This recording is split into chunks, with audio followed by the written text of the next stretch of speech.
Bonsoir Piotr Smolar. Bonsoir. Vous êtes grand reporter, correspondant au Monde à Jérusalem pendant 5 ans. Vous venez de rentrer et vous publiez ce livre, Mauvais Juif. Voilà, c'est aux éditions Les Équateurs. C'est une enquête identitaire passionnante sur 3 générations avec un personnage central, votre grand-père polonais, héros résistant du ghetto de Minsk, engagé à corps perdu, dites-vous, dans le communisme. C'est un livre qui parle, on l'a compris, de transmission, mais aussi de journalisme, on va le voir. D'abord, sur ce titre un peu provoque, ce mauvais juif, c'est vous, Piotr Smolar ? C'est moi, c'est mon père, c'est mon grand-père. Ça, c'est le premier degré, en quelque sorte, d'explication. Nous sommes mauvais juifs à plusieurs titres, mais d'abord parce que notre culture du judaïsme est proche du néant.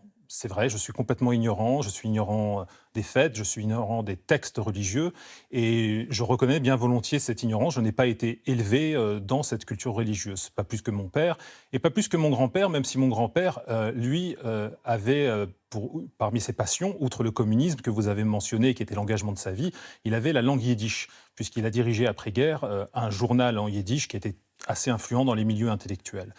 Mais pour le reste, c'est vrai que nous sommes en quelque sorte chacun à notre façon de mauvais juifs. Mais cette expression un peu provocante, évidemment, renvoie aussi à une idée de loyauté obligée, qu'il faudrait absolument choisir son camp et, en tant que juif, forcément s'aligner sur les positions israéliennes, et notamment les positions du gouvernement israélien.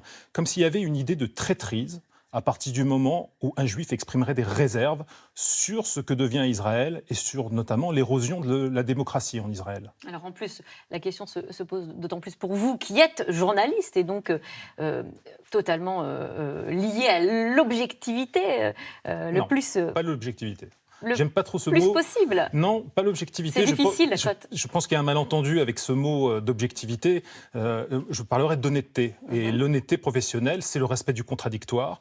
C'est d'essayer d'entendre des paroles et des opinions que vous ne partagez pas forcément et d'essayer de retranscrire la complexité du monde. Ça, c'est l'honnêteté professionnelle. L'objectivité, j'ai beaucoup de mal à y croire. J'ai l'impression que c'est souvent une expression qui est utilisée par les gens qui veulent réduire plutôt les journalistes au silence. Alors, dès le début de votre livre, vous racontez que vous dissimulez votre identité. On parle d'honnêteté. Là, la question se pose. Vous arrivez en Israël et vous dites « J'ai menti avec préméditation ». Et vous écrivez juste ces 5 mots « Je ne suis pas juif ». Pourquoi avoir menti ?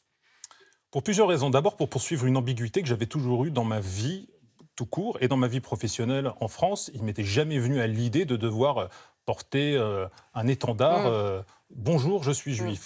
Ça ne me serait jamais venu à l'idée.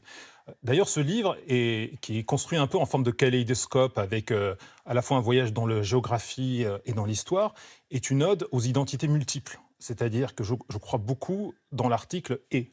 Vous dites qu'il y a 20 millions de façons d'être juif. Voilà, il y a 20 millions de façons d'être juif, et je ne crois pas dans la pureté identitaire, je ne crois pas dans une définition restrictive de l'identité.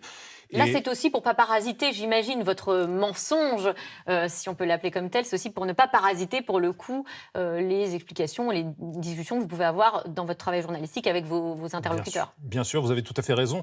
Par exemple, je me suis rendu très souvent à Gaza.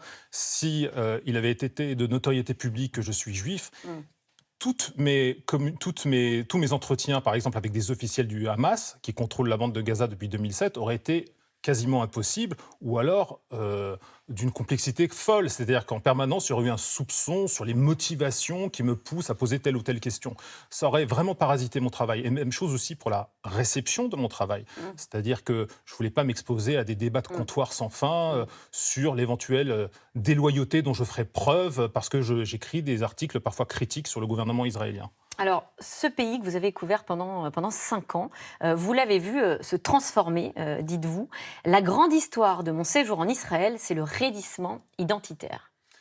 C'est vrai, puisque je suis arrivé juste après la dernière guerre dans la bande de Gaza, à l'été 2014, et il s'est passé une sorte d'accélération de l'histoire de ce point de vue, une polarisation extrêmement violente organisée par la droite israélienne entre 2 camps, nous, les patriotes, je mets nous entre guillemets bien sûr, les vrais patriotes israéliens, et eux. Eux, c'est qui ? Ce sont les faibles, la gauche. Ce sont les ONG qui défendent les droits de l'homme et notamment les droits des Palestiniens qui subissent l'occupation depuis des décennies. Mais eux, c'est aussi les puissances étrangères, par exemple l'Union européenne, qui finance certaines de ces ONG. Et puis, évidemment, on l'a vu au cours des 10 derniers jours en Israël pendant la campagne électorale, la minorité arabe, près de 20% de la population, qui est vraiment dénoncée et stigmatisée de façon absolument surprenante. Vous parlez d'emballement de l'histoire, de fuite en avant. Ça se traduit comment sur le terrain ? Je pose la question parce que vous dites, entre autres, Jérusalem est une ville absolument dépourvue de sens de l'humour. Est-ce que c'est lié, par exemple, au poids du religieux qui progresse ? Oui, c'est lié au poids du religieux. Jérusalem est une ville extraordinaire quand on y va en visite. Je ne sais pas si vous avez eu l'occasion de découvrir cette ville. J'ai jamais eu cette chance-là, non. J'espère que vous l'aurez. C'est une ville absolument incroyable. Vous avez l'impression d'entrer dans des cartes postales tellement les lieux vous paraissent familiers et en même temps vous les découvrez sous une lumière sublime. C'est une ville très touchante quand on la découvre pendant une brève période. Quand on y vit, c'est très différent. On sent effectivement une évolution, un durcissement. Aujourd'hui, un juif sur 3 habitant à Jérusalem est un ultra-orthodoxe. La part de la population ultra-orthodoxe ne cesse de grimper et avec cela, évidemment, leur mode de vie, leurs exigences sur le respect du Shabbat, sur la pudeur, ce qu'ils appellent la modestie, dans l'accoutrement par exemple. Et ça transforme la ville, ça transforme les usages urbains. Quelle est la responsabilité de Benyamin Netanyahou, Premier ministre depuis 10 ans ? Je pose la question puisque demain, 6 millions d'électeurs vont aller élire leurs députés et cette élection a pris l'allure d'un référendum pour ou contre Benyamin Netanyahou. Vous avez raison, comme en avril d'ailleurs. Benyamin Netanyahou organise cette polarisation. Il en est le premier acteur car Benyamin Netanyahou est l'acteur central de la scène politique israélienne depuis plus de 20 ans. Sa longévité est exceptionnelle. Il a dépassé cet été David Ben Gourion, le père de l'État israélien.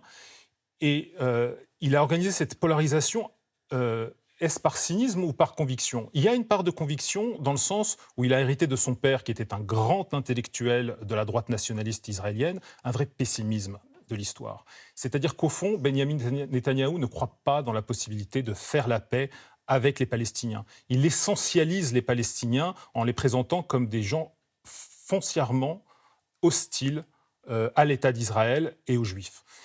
Et par ailleurs, il le fait aussi par opportunisme, parce qu'il comprend bien que c'est une façon d'assurer sa survie et au travers de cette polarisation, de faire oublier d'autres questions comme les inégalités très fortes dans la société israélienne ou bien ses propres affaires de corruption. Est-ce que c'est pour ça qu'il a fait ces annonces radicales il y a quelques jours concernant l'annexion d'un pan de la Cisjordanie ? Emmanuel Macron, d'ailleurs, vient de se dire inquiet de ces annonces-là. Oui, inquiet, c'est un euphémisme. C'est-à-dire que même si on peut qualifier ces propos de simples propos d'estrade ou de campagne, il témoigne d'une évolution du curseur qui est extrêmement inquiétante. Pendant très longtemps, Benyamin Netanyahou avait choisi de rester dans une ambiguïté concernant l'occupation. C'est-à-dire qu'il ne se disait pas foncièrement hostile à un État palestinien, mais il ne voulait pas non plus tendre la main aux Palestiniens. Là, on a complètement changé d'environnement intellectuel. Là, en gros, il annonce, après l'élection, j'organiserai l'annexion de certaines colonies. Eh bien, merci. Merci à vous, Peter Smolar, d'être venu sur notre plateau. Merci beaucoup Grand de m'avoir reporter accueilli. au Monde. Je rappelle le titre de votre livre, une enquête identitaire passionnante, Mauvais Juif, c'est aux éditions des Équateurs. Tout de suite, c'est dans l'air avec Caroline Roux qui revient sur cette attaque mystérieuse des deux principaux sites pétroliers en Arabie Saoudite. La tension monte dans la région. Alors, qui sont les auteurs de ces attaques ? Les États-Unis qui menacent de riposter vont-ils passer à l'acte ? Caroline Roux, c'est dans un instant. Bonne émission.